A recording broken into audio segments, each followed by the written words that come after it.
This is my 1978 C3 Corvette that I picked up for an absolute steal on eBay last year.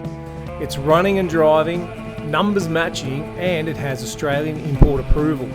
All of this made even better by the seller delivering it to my door. Now that was a really happy day, until...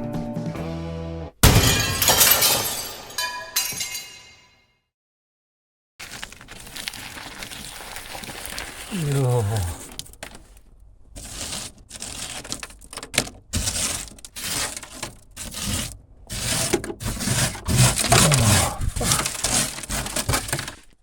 So I'm pretty new to Corvettes and the whole fiberglass body thing, so you can imagine how horrified I was when I pulled the seats out, lifted the carpet, and found rust, and more rust. Yep, at first I thought these floors are gone, so I gave them a really good clean up, scraped all that crusty, flaky rust off. Underneath I got the scraper out and scraped off all the old sound deadening and road grime to inspect these floors and make a decision on what I was going to do. Part 1. Rust repair using fiberglass or carbon fiber. And here's what I used for this repair. I've got a roll here of some thick plastic adhesive sheeting left over from another project. I used that to stick on the underside of the floor to retain all the fiberglass and KBS. I've got some fiberglass mat here, just that shredded kind of fiberglass mat, and I've got some resin here to go with it. I've used this elsewhere in the past. It's not too bad stuff. Now here's my carbon fiber sheet that I've got a couple of sheets of this, really strong, nice stuff to work with, way better than that fiberglass sheeting.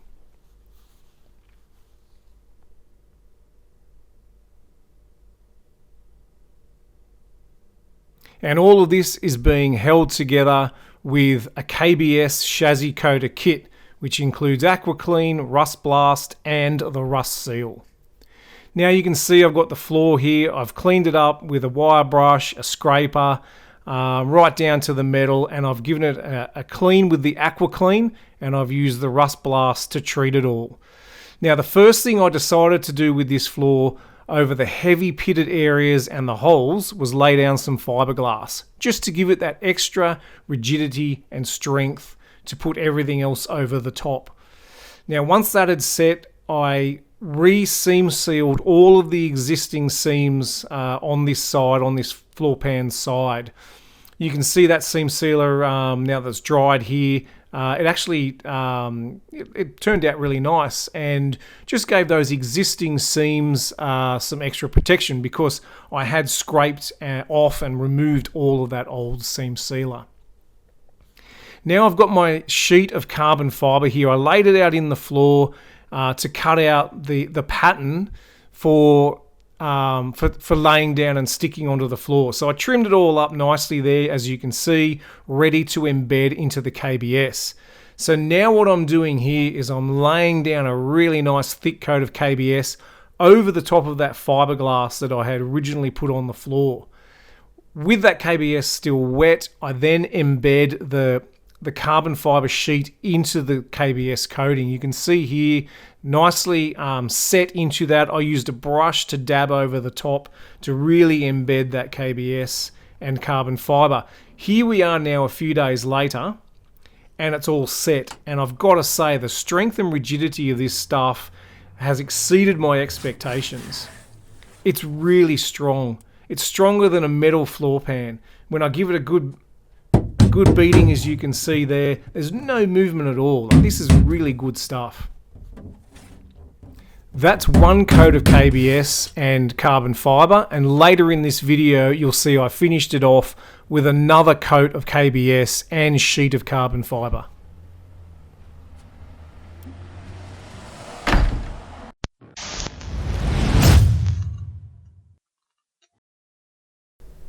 Part 2 of this video now, rust repair with new metal floor pans.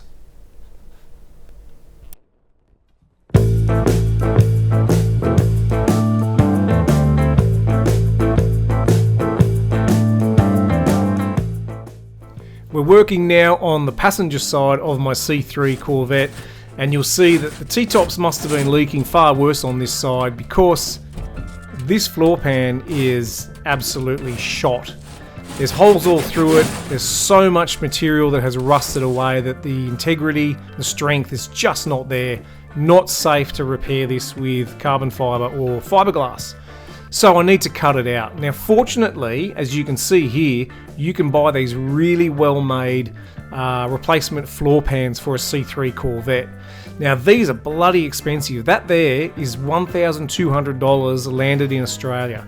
Now you know why I didn't want to do this for both sides in my Corvette. I would have been up for $2.5 grand. So the first thing I'm doing here is just inspecting the floor pan and taking some basic measurements, and then I'm translating it to the existing pan in the car to figure out where I'm going to cut the floor out, where I'm going to trim the new floor pan to stitch it all in, and I'm just basically figuring out the basics of this repair. Well, you can cut wherever you like, but 65 puts it up nice and high along there.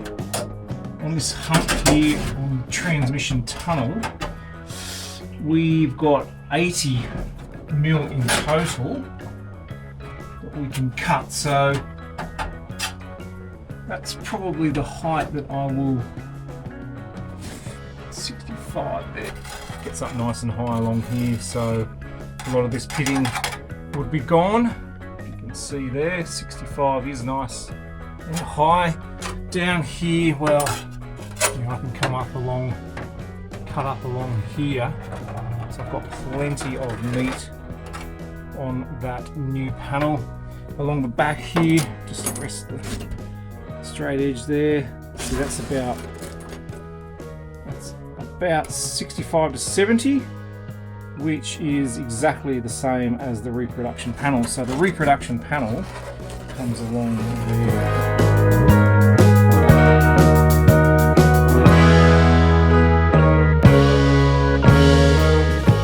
So once I've figured out exactly where I'm cutting this floor pan, I marked it out using some nice straight lines of blue masking tape.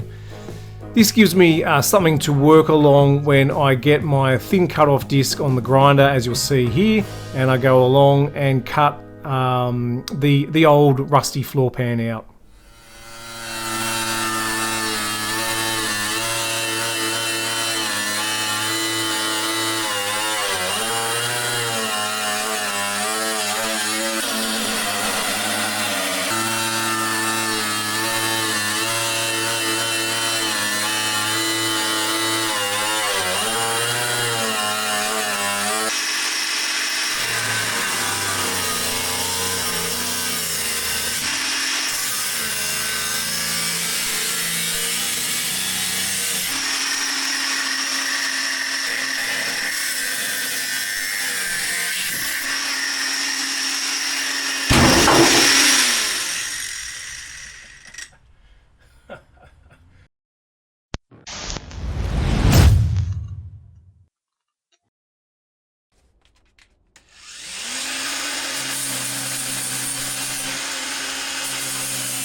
I'm just cleaning and dressing all of the edges around where the old floor pan was removed, and once all that was done, I got the old floor pan sitting in the new floor pan, and that gives me a really good indication now of where I need to trim the new pan, and you can see that's exactly what I'm doing here.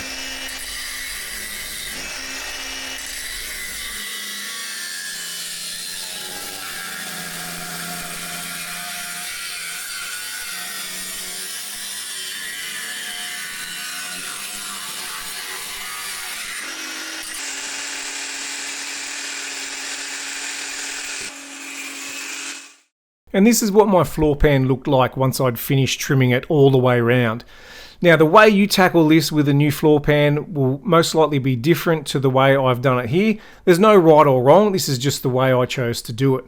You can see now how that trimmed pan fits really nicely and snugly into my C3 Corvette. I was really happy actually with the fit of the pan and with the way I had trimmed that, and decided to stitch it all into the existing floor. I'm really pleased with the way this panel fits, so now it's time to make it permanent. I've got some industrial grade panel bond that I'm applying along the back,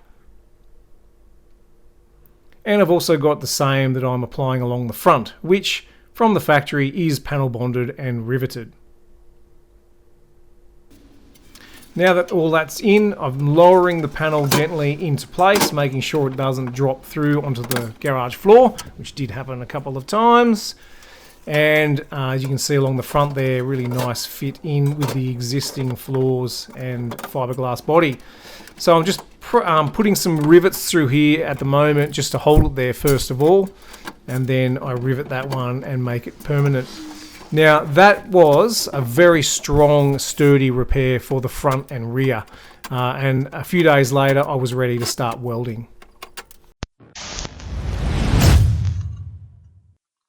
Alright, this is progress, guys. The front here is panel bonded and riveted and is very structurally sound. The same deal with the back here, that's riveted, panel bonded, and yeah, really solid.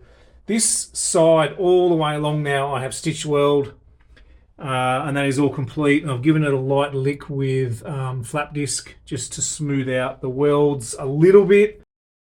It's not a major concern. So next is this section along here. This is the last part of this floor repair. So what I'm going to do now is I'm going to cut all the way along with a really thin cut-off disc on my grinder so that I've got a nice gap all the way along, and I can do a really good butt weld with, get some good penetration for that butt weld. So that's what I'm going to do now. I'm going to zip along there with the cut-off disc, and then we're going to start welding.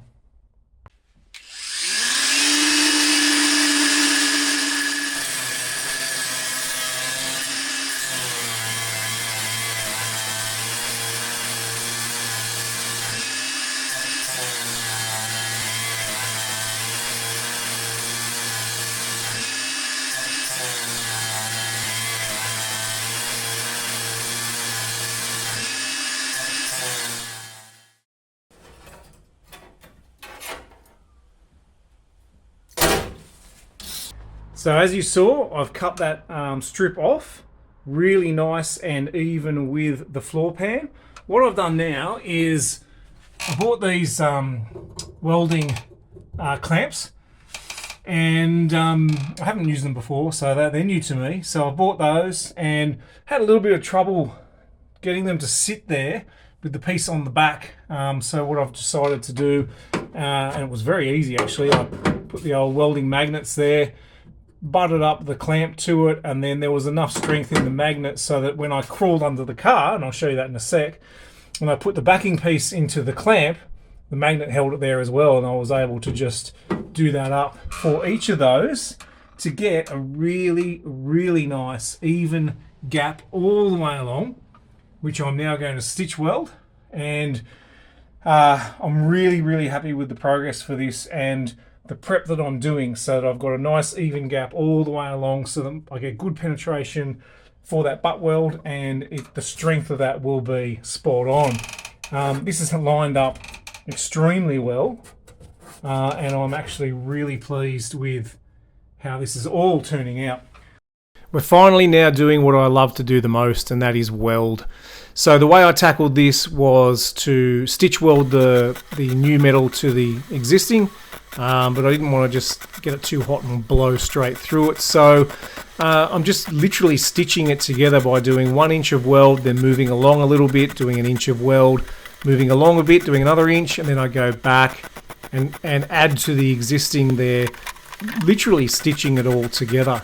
So it's a long run from the rear to the front of this pan, and there's a lot of welding to be done here. This side is now ready for some KBS rust seal. I have used the rust blast across here on my dressed weld. In fact, I've gone over the entire pan. You can see it gives you this sort of chalky residue, and also in this instance here, it's given me sort of a bit of tarnishing there, but I'm not worried about that. Over the top of that is the KBS, going to be the KBS rust blast. I've cut out a couple of pieces of carbon fibre here because I just want to reinforce these two areas. Not that there's anything going on there, there's nothing to hide. You can see I've seam sealed all of that to give it that seal. But I just want those two areas reinforced. And then I will KBS rust seal the entire floor pan. While I've got it out, I'm also going to give this other side here another coat of KBS rust seal, and I've got a nice piece of carbon fibre cut out there ready to embed into that KBS on that side. So we've got traditional repair here, cut out the floor, welded in a new pan. Got a non-traditional style of repair over here where I have patched and repaired using KBS rust seal and carbon fibre. So two completely different methods, and we're nearly there to have them both finished.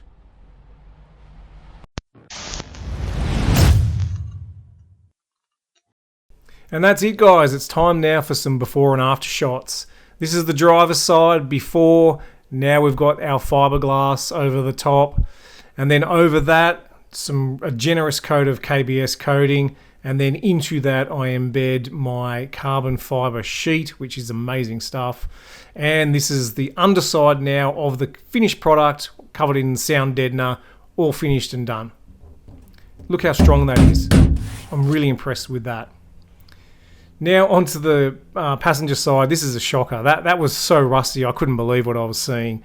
Cut out the old floor there. That was really thin too, the metal that was left in that floor. Here's the nice solid new floor pan welded in, and then over the top of it I've also applied some KBS coat for that extra protection. And that's it, guys. The rusty floors are now repaired in my Corvette.